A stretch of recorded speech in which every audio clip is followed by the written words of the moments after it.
Purihin ang dakilang ngalan mo, Panginoon, dahil sa biyaya mo ako ay naligtas. Pagpapala mo sa'kin hindi magwawakas.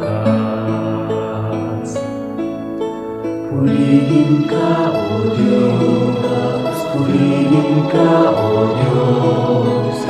Purihin ang dakilang ngalan mo, Panginoon, dahil sa biyaya mo ako ay naligtas. Pagpapala mo sa'kin hindi magwawakas.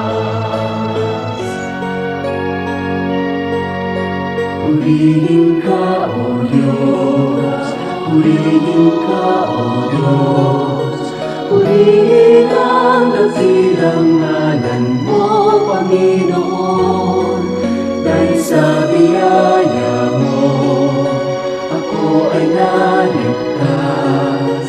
Pagpapala mo sa'kin hindi magwawakas. Pagpapala mo sa'kin hindi